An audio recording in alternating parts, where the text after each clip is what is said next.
Yo, yo, yo, how's it going, everyone? Welcome to episode 20 of The Life and Times of Sir Brant, and the Peacetime.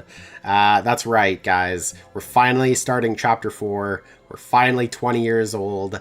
And, I don't know, man. The peacetime, is it really going to be peaceful? That's the question. We're at the same age where Matt of Super Mega fame started Super Mega. What, 20 years full old? adult now. Yeah. Dang. I returned from the capital a changed man. Yet, my hometown was not the same as I had left it. Fate had difficult times in store for all of us. I just realized I'm watching the freaking audio waves and not the game. Nice, dude. Yeah, we should just put up this game's great. It's got a lot of ups and downs. I really like it. Oh gosh, chapter 4, peacetime. Yeah, this really looks peaceful, doesn't it? This whole scene right here, you know? Holding a sword next to the Bible in front of a bunch of people. Yep, a lot of people complaining, I think. Yeah, I mean, that's basically peacetime. We're in peacetime right now in Canada, at least, and people are always arguing, so... The road back home. As the carriage wheels clack a steady rhythm over the cobblestones, you watch the lands of Megra, rendered dry and desolate by ancient magic, sail by the window. You are back in your home province, but you are no longer the boy who left it by this very road 4 years ago. You return a nobleman and a judge. You are continuing the family trade. You have returned to serve at the province's prefecture. Your home, Anazate, is but a few hours away along this dusty road. The carriage is stuffy and hot from the sun, even with the thick blinders shut tight. It is a familiar heat, but you will now need to get used to it again. The heat weighs heavy on you, but it also reminds you of your childhood. You will see your family again soon. To pass the time before you return home, you read your father's most recent letter. Again and again. So Anazate is Arizona. Is Arizona? It sounds like it. Yeah, this is. I mean, I've never been to Arizona, but I assume it looks like this. Hot. It is. I just 48 degrees Celsius weather there. It is. Yeah, it's. So like we're complaining about getting 38-degree weather here, which is for us in Vancouver is extremely hot. Like, yeah. We do not get that kind of weather here. Our weather, and that's 38 degrees Celsius. That is not something that is like ever happened. I mean, it's happened probably before, but not. Last year got up to 33 at the most. Yes, and to think it's 5 degrees hotter than that pretty soon, like, I don't know, man. You could definitely, like, cook eggs on the, like, sidewalk. I'm pretty sure. It's gonna be hot. And Arizona, friggin', I think the brake lights on their cars melt. Oh god, see, I don't want to live anywhere where the heat will be so bad that things will start to melt. Mainly because the first thing that will melt is me. I'm one of those people that's warm all year. Like, I could go out in a snowstorm and be in a shorts and t-shirt, and that's fine. But when it gets even to, like, I don't know, 25 degrees is like the most I can do. And then after that, I just start to... Even, like, 23 is not ideal. Like, the heat is too hot for me, man. 23 right now. Yeah, see, and I'm... Imagine like, it's 15 fine. degrees more. Right? Like, I dude, please, can we have 15 degrees less? Like, I would love that. Again and again, you carefully reread your father's uneasy words, steeling yourself for your first real job and the service that awaits. Uneasy words. He's talking like prefecture and supercalifragilistic. Expialidocious, yep.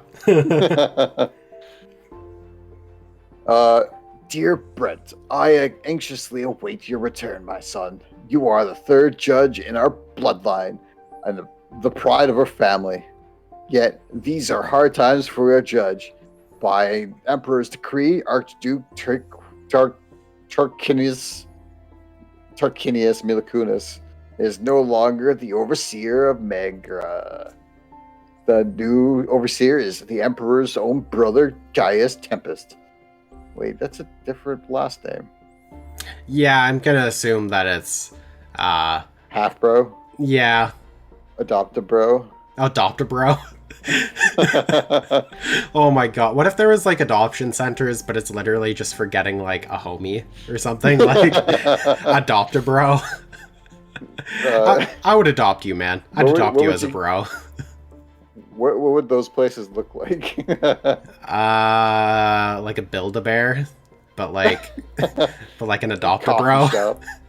A coffee shop? No, dude, it's like a testosterone like fight club thing. Adopt a bro. Just pick somebody you want to be your new bro, and you just buy him a coffee. Yeah. I mean, it could be as simple as that, right? The overseer is his own brother, Gaius Tempest. Now for our word from our sponsors. I don't know why I went that direction, but also we're not sponsored. Now our province has been split by enmity and strife, cloud strife, between Archduke and the Overseer. There's a character named Overseer somewhere, and I was trying to come up with that. Anyways, in Fallout, the leaders of the vaults are called overseers. Is it in 3? Yeah, it's in all of them. All of them. Like the person in charge of the vault is always known as an overseer. Their names are different, but like that's their position as overseer of the vault. Yeah. The nobles have split into 2 factions, and so to have the commoners, some side with Archduke, loyal to the liege. And so too have the commoners. Some side with the Archduke, loyal to the liege and determined to follow the traditions of old. Yet many judges and officials are eager to side with Gaius Tempest as the new overseer. Compared to his brother Cornelius, he is less radical and more cautious. But he too seeks to transform the empire and bring the estates to peace. So, I know we haven't really talked about the whole big picture of the province and continent and everything, but we talked about it in a few episodes ago, and we're more siding with the old overseer at this point. Like, that's kind of where we are. If we keep siding with the old overseer, then we're at the point where we're still on the middle ground where we're not sure which one, but we are definitely, like, we're 2 points over for the old ways, I think, rather than the new ways. Yeah. So if anybody's wondering, let's say you didn't watch the previous ones, that's kind of where we are in terms of like new versus old. We're kind of more for the old ways. Okay. That makes a bit more sense to me. Anyways, Yet other Archnians are outraged that Archduke Milian Kunis has, I almost said it right, has been disposed. Oh no. Can't have that happen. One among them is Dorius Auton, High Commander of Megra. Although Auton and his men are sworn to serve Gaius Tempest and follow his orders, it is no secret that his loyalty remains with the Archduke. While Gaius and the Archduke are at odds, there has been no open confrontation yet. I fear their patience may one day run dry. As for the judges of the prefecture, every day we deal with more and more litigation between nobles and commoners. Yet there is no imperial laws that clearly formalize the rights of all 3 estates. Wisdom, honor, and conscience are every judge's best advisors these days. You made the choice to serve the law, and you will have your work cut out for you. I said that really weird. I don't know. I had a weird cadence to that. You will answer directly to the prefect, Augustine Elborn, and long-standing friend of the family. He needs strong islands. He needs strong Okay. islands. He must have the strongest islands. He needs strong allies now more than ever. With the support of people such as you and I, the prefect intends to alter the fate of the province. I am looking forward to seeing you back, not your back, in Anazot's Brent. That's like the first thing he does is like, he closes his eyes. He's like, Turn around. yeah. You're just like, hi, Dad. And then he's like, nope, I want to see your back first.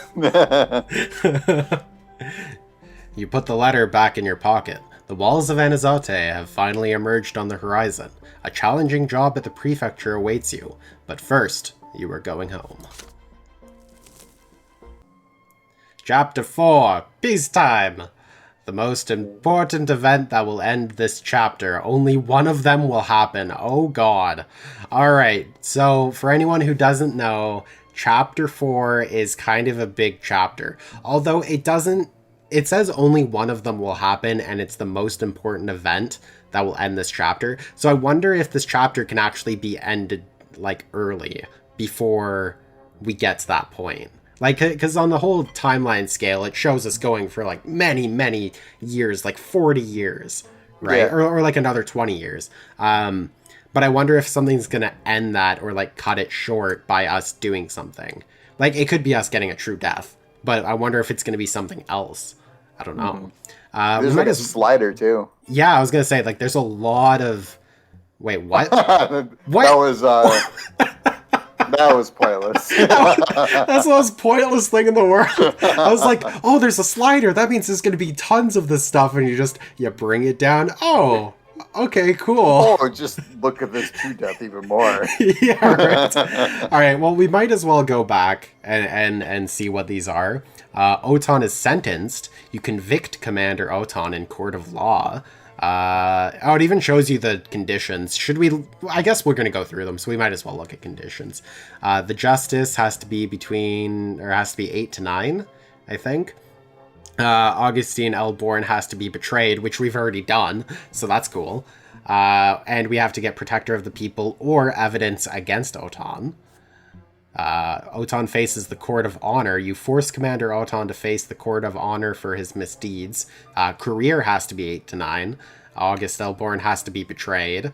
Wasn't he already betrayed? He's betrayed in this, and it says we did it, but then in this one it says we haven't. So maybe it's that's what you unlock, I think. Conditions. Conditions that should be things that we've already done, right? Yeah. Maybe it's things that like we. Betrayed in the way. Maybe this is like because we've already betrayed him. Maybe does not equal betrayed. Oh, does not. Oh, that's the equal, and that's the classic. Okay, so we actually have not. So we haven't actually betrayed Augustine Elborn. I guess because that makes sense because that's the person that we're serving. I think, right? Yeah. Okay. Well, in this case, we're going to betray him. Our career would be 8 to 9. Court of Honor banned, branded by dishonor. They have lines through them, so I guess we haven't done those, or we can't do those. I'm not... as long as we're not Court of Honor banned or branded by dishonor, we can do that. I think? I think that's what...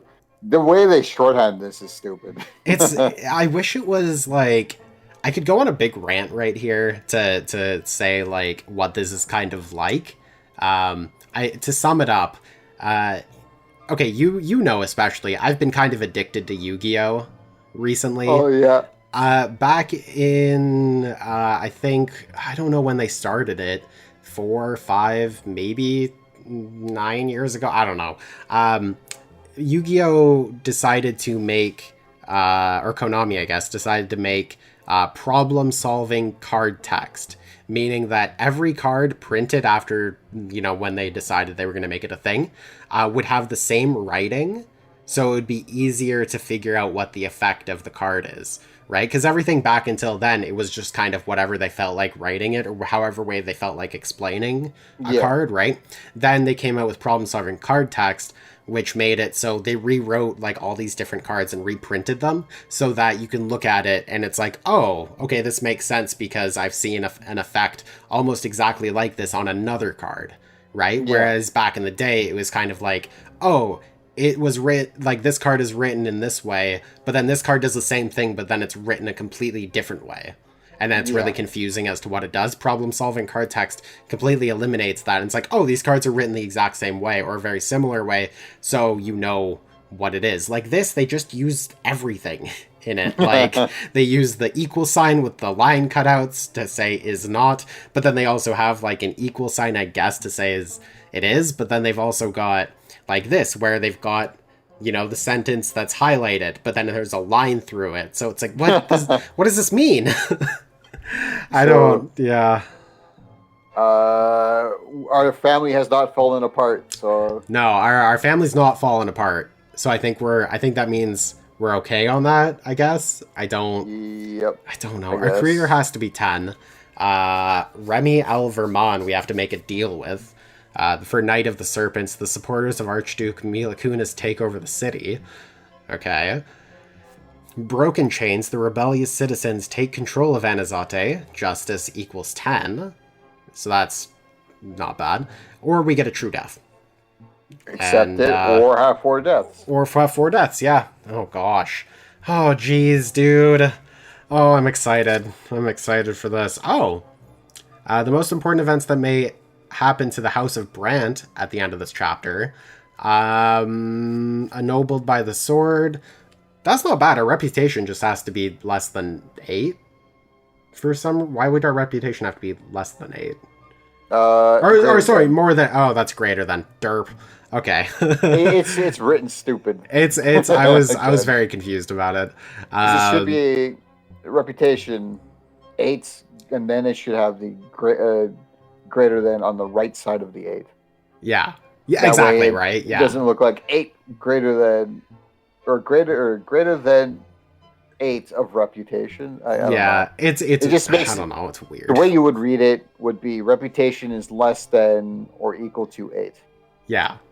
Because you'd be, I don't know, it should be on the right side. That's how I feel. I feel that too, Brent. 100%. Well, we're doing pretty well on that one. The Brante family becomes a hereditary dynasty of nobles of the sword. Its status passed down from generation to generation. That would mean we would turn everyone in that family into nobles? Including the mother? Yeah, actually, yeah. I think that kind of seems like a best outcome right there, is everyone's going to be a noble. Yay! Favored by the Overseer, the Brante family becomes a hereditary dynasty of the sword, earning the favor of Overseer Gaius Tempest and a place at court. I don't think we're going to be doing that because our whole thing is against Gaius Tempest. Yeah. So I don't think we're going to be doing that. Heir of the family, you succeed your elder brother Stefan as the heir of the Brante family. That either means that he's going to die or he's going to be, I don't know, kicked out of the family somehow. So as long as Stefan Brante is not the heir, we get this. We get this, yeah. And if we... Oh, also we have to do ennobled by the sword. So we have to become nobles. We have to get the family into nobles to become the heir of the family, essentially. Mm-hmm. Yeah. Or the family falls apart. Our unity is... Less than 2. Less than 2. I think our unity is okay right now. If we look at our family, can we actually see...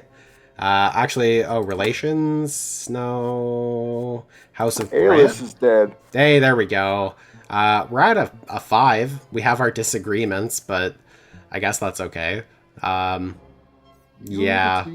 That's not bad. As long as we're not in the quarrels and feuds area, then I think we're okay.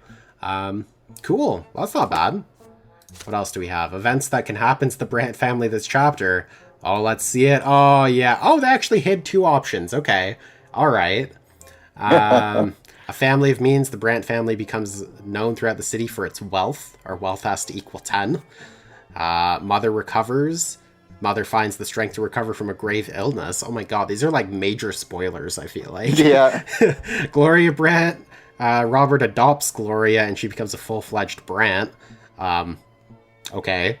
I remember that being a bad thing. I'm pretty sure Enoch told us 2 completely different things because he told me that we need to take care of the sister or we fuck the system. That's what he told me. Take care of the sister. Yeah. But if you adopt her, into the family, it's a bad thing. But if you don't Because though, you then everyone lose your hates. status. But if everyone, the way Enoch told me is that if we don't adopt the sister, then everyone hates us because we're turning on our family and we screw it up. That's just from what I've heard. And when he told me that, he's like, you lose your job if you adopt her. I think he may have said that too. God damn it, Enoch. I bet he did this, like told us two completely different things so we would fight over this. I wouldn't be surprised if he did. Well, there you go, Enoch. We get to fight over this and be confused. Yeah. You lose your status either way then. I was going to say, yeah, and then I don't know. I have no idea. We could be branded by dishonor. The brand name is dragged through the dirt and have to recover. Our reputation has to literally equal 0. That's great. Family at peace. Stefan Brant killed in a duel. Okay, this is getting super, like, plot spoiler-ish. I'm just gonna protector of the people, patronage of the powerful. Yeah.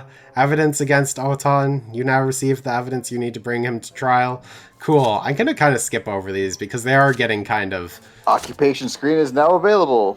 Oh, cool. Great. I think that's gonna say... I think that's going to say, hey, you lost your job because you cared about your family. Or, hey, you lost your job because you didn't care about your family. Hey, you lost your job because you weren't around your family? I don't know. Hey, you just lost something minute. You just lose your job in this chapter. It's going to be like, hey, lose your job because you exist. Like, homecoming. The carriage stops. The familiar gate, your bedroom window, the same one you used to climb out at night from time to time. The well-tended garden with its imported soil, delightful greenery, and mother's beloved violet irises. The porch you used to jump off of when you were little. You are home. You touch the handle of the front door and halt for a moment. It has been 4 years since you left for Eterna, but it feels like yesterday. The air inside is cool, as usual. Father cannot stand a stuffy room and insists on constantly airing out the house. Because he's been farting so much, ha! You hear hurried footsteps coming from the direction of Father's study. Before you have time to take off your traveling cloak, you are crushed in Stefan's strong embrace. Your brother has grown taller and more broad-shouldered. When he detaches himself from you, you notice how harsh his features have become. He looks even more like grandfather now. You've grown so much over the 4 years, Brent. I love how his voice is the same. You left that low-born boy, but now you come back, Sir Brent. I'm so glad you joined us in this noble estate. I like how he sounds like a kid still, but he's like this big manly, like... You see him and you're like, oh god, he's a big manly dude now, he's gonna beat me up, and he's like, you've grown so much over the past 4 years, Brent. You respond by giving your brother a wrapped gift. Stefan unwraps it carefully. When he sees the sword, a boyish smile appears on his stern face. It's beautiful. What a wonderful gift, brother. Maybe I should start a collection. What do you think? There's no hurry, Stefan. And now let me have a look at the prefecture's new judge. Did our dad literally just turn into Mario? Yeah, I know. I was about to say the same. Like, I just see the face and I'm like, okay, yep, there he is. It's a me, a Mario. Father approaches you, his hand extended. You shake it and wrap your arms around him. Father looks older. His back is hunched, and he squints. There are deep lines around his mouth and silver threads in his dark hair and mustache. Taking a step back, Father examines you from head to toe. What fine posture. You had an excellent teacher. Sure. I'm so proud you made it, son. Mother comes out of the living room, leaning on Nathan's arm. You immediately see signs of the illness you read about in the letters from home. Her back is bent, her hair is gray, a thin web of wrinkles covers her face, and her complexion has lost its color. She can barely stand unassisted. Nathan leads Mother to you. Slowly, very delicately, she embraces you. You press your face onto her shoulder, breathing in the nearly forgotten, dearly beloved smell. Mother holds your shoulders and studies your face for a long time. You've been away so long, son. How you've grown. Just a short while ago, I was cradling you in my arms. You look so much like your father when he was your age. You kind of look like Luigi, his long-lost brother. Wait a minute. What? You kind of look like your father when age. What? You look so much like your father when he was your age.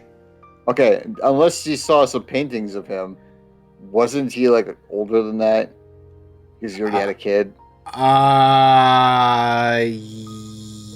Yeah. I'm gonna assume there's paintings or something. Okay.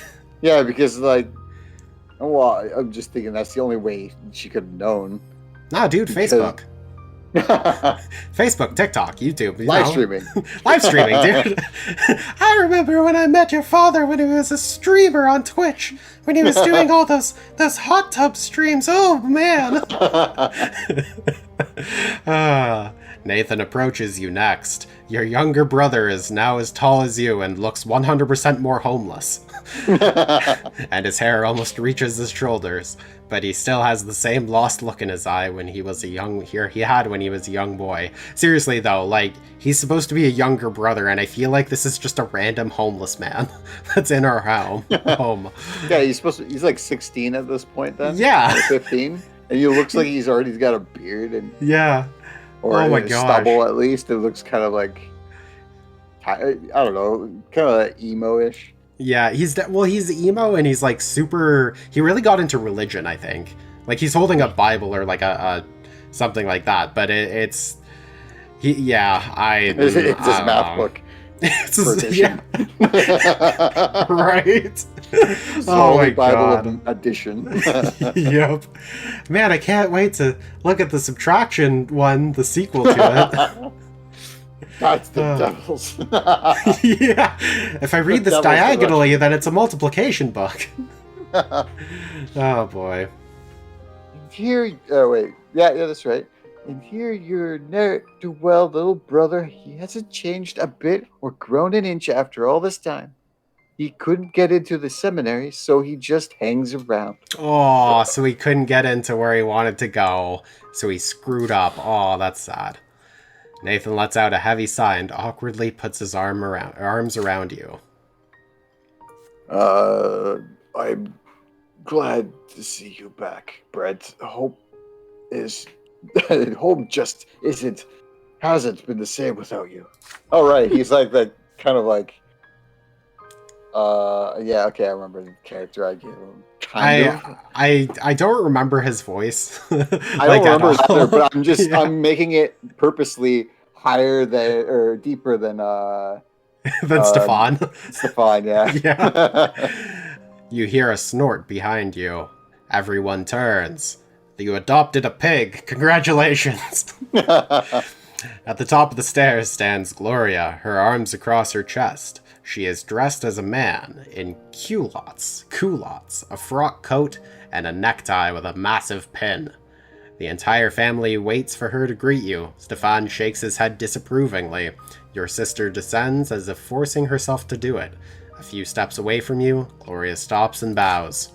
Yeah, culottes or pants? Oh, that's what they... Okay. God, they should just say pants then. Jesus. Welcome to your home, Sir Brante. Your sister looks thinner and leaner than she used to. She has dark circles under her eyes, as though she has been sleeping too little or crying too much. Enough pleasantries. Come on in. The table is set. Lydia has prepared a veritable feast for you.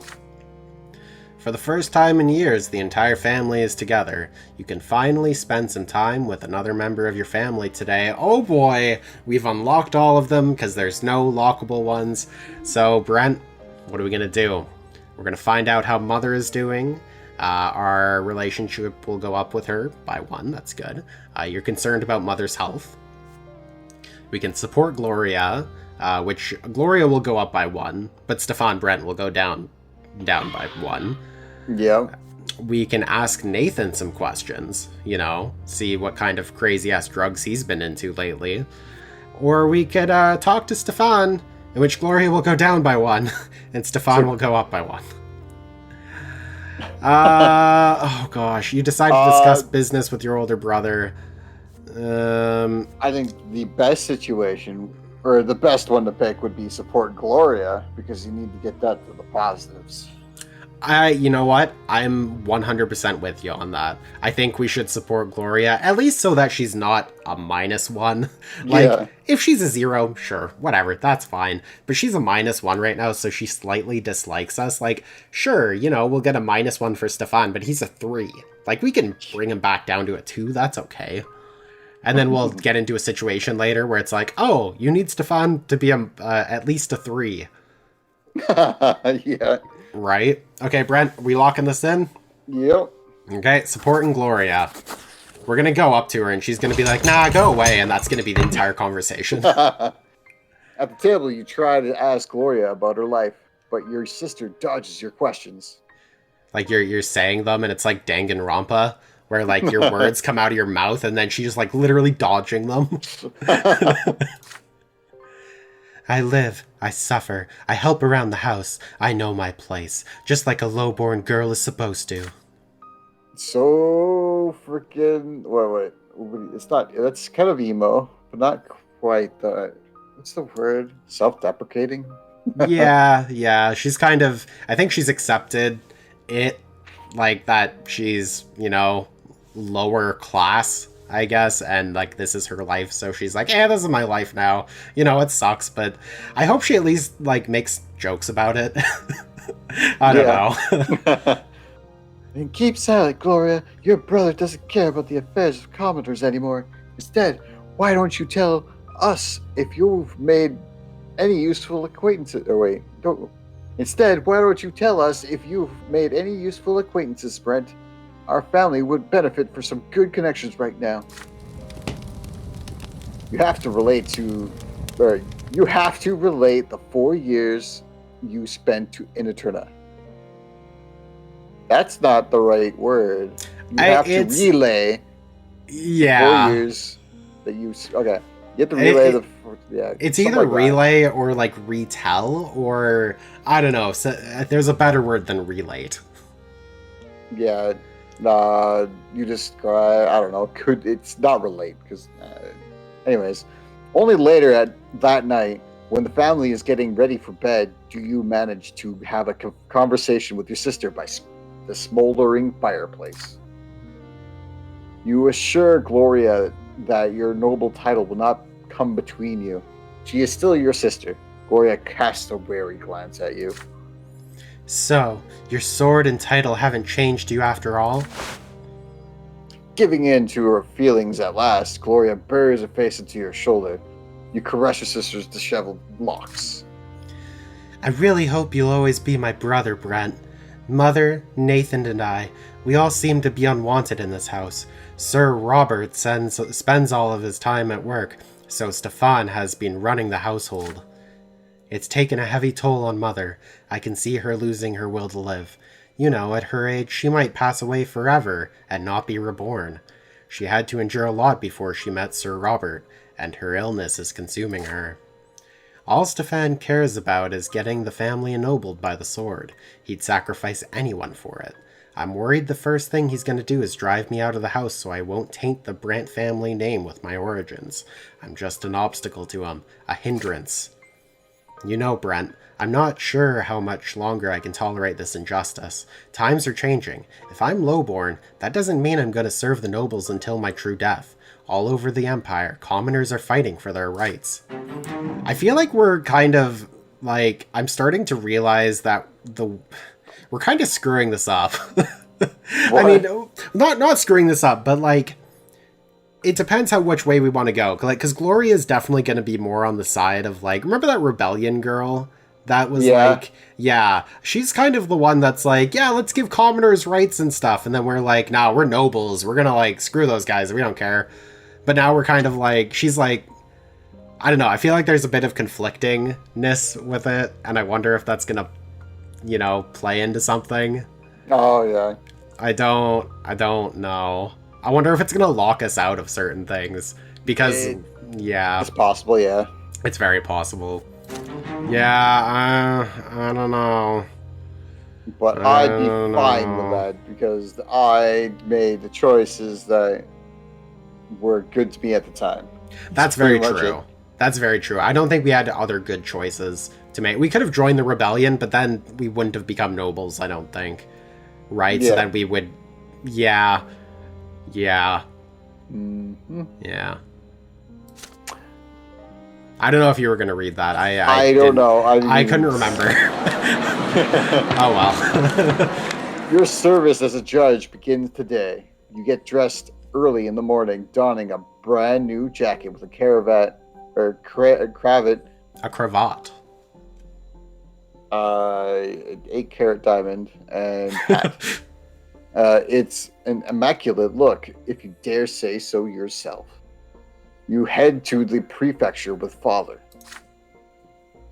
The prefecture moved recently. It now occupies a massive new building with the white sandstone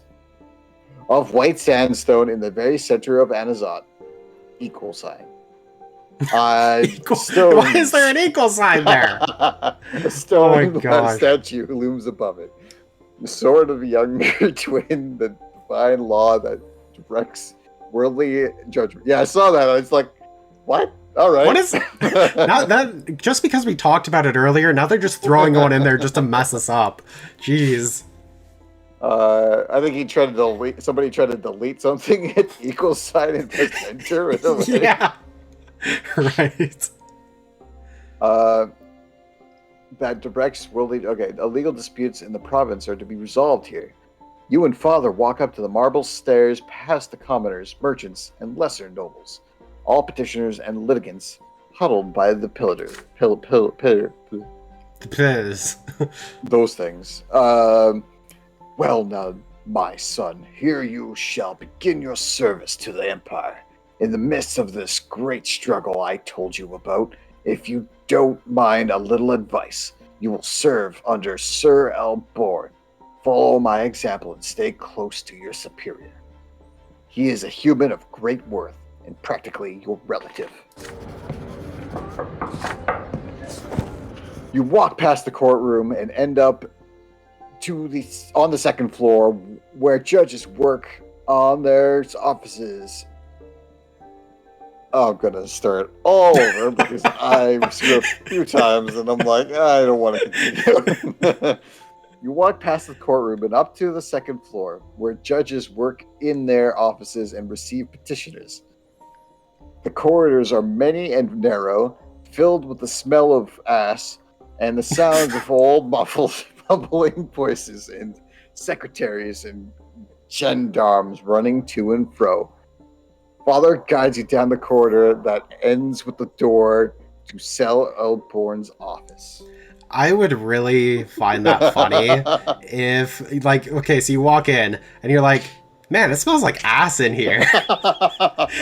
But then, like, the entire time that we're here, we never figure it out. But then the plot twist is we figure out it's actually coming from our father, and that's the reason why he airs out the house all the time. It's because he's got like a fear of water or like showers or something or bathing. So he's just hydrophobia. Oh, dude, right? So it's like, oh, it smells like ass. Then your father's like, no, it doesn't. What are you talking about? Doesn't smell like ass. Brent, it is time for you to stand before the prefect. Remember the friendship between our families. And then you walk in, you're like, yo, what's up, everyone? Brant family for the win. Just, assert your dominance. You knock and enter. The spacious oak-paneled office is not without decoration. Yet its adornments are tasteful and elegant rather than garish. The flag of Magra bearing the silver tree hangs on the wall. Behind the imposing desk sits Baron Augustin Elborn. Surrounded by papers, his face wears a focused expression you recall from his visits in the past, although it is more wrinkled than you remember. He looks up, and his face comes to life. He rises and extends a hand to you. Why, young Brant, what a pleasure it is to see you again. I see your years at the capital have turned you into a stately young man. I was told you proved yourself quite capable at the college. The city of Anazote needs worthy judges who know their craft now more than ever. Allow me to welcome you into service for the good of the Empire. I'm sure you already know the basics of judicial work. Serving at the prefecture, however, it takes more than finding your way through our laws, although they are quite labyrinthian. Labyrinthine? Labyrinthine. Labyrinthine and contradictory, there's no denying that. Anywhere you look at our province, you will see friction between the estates. Old noble blood, new nobles, rich Old commoners, Old Navy, the gap. Poor commoners, they all have their legal disputes, and we judges work here to make sure this pot never boils over. He's like talking on a walkie-talkie. Yeah. This pot never boils over. If we are too eager to follow the traditions of old and bow to noble privilege, the common estate will grow desperate and lose all hope for freedom. But if we openly side with the commoners, the noble ire will be quick to find us. And so, Judge Brant, I ask you to be wary and wise. Peace hangs by a thread in this province. Carefully consider every decision you make at court before rendering your verdict. But first, you need... So pretty much from now on, anytime we have to make a decision for any of the court things, it's going to be a very extreme. Well, if you agree with this person, then you are against this thing, and it's never going to be like a gray area. You're just like, no. In this specific incident, this is why this decision, because of all these things. It's like, nope, it's because you side with the commoners. It's like, what?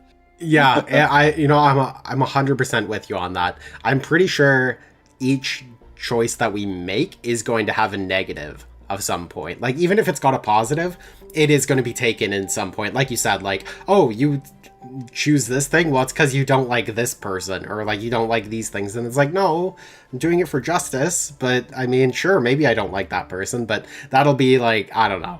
It's gonna pull that on us for sure. Oh, yeah. But first, you need to get accustomed to your new position. You shall begin at once. The prefecture has already assigned you a number of legal proceedings to review and judge. Your office is ready and waiting for you, Sir Brant. And, Brent, how about next time we go check out our new office? How does that sound? That sounds great. Doperoni. It's like going to a new store and like, yeah, you're not going to be in there. You're going to be over there dealing with those work instead. Until you finish that, then you get to be in the new part of it. Yeah, right. But the thing is that work doesn't end. It just keeps going and keeps going. You're there for years, and then they're like, oh, yeah, okay, I guess, we hired somebody else to go do that work, so, I guess you can go into your new office or your new place now. Anyway, thanks for watching, everyone. If you like this episode, like, comment, subscribe, hit the bell, do the things you do for everyone else, but do it for us. And, I don't know, I'm excited, man. Chapter 4. We're finally on it. We're 20 years old. And I feel like we're going to make some life-changing decisions that are going to be really, really heavy. Life-changing decisions for us, them, whether they live, or true death.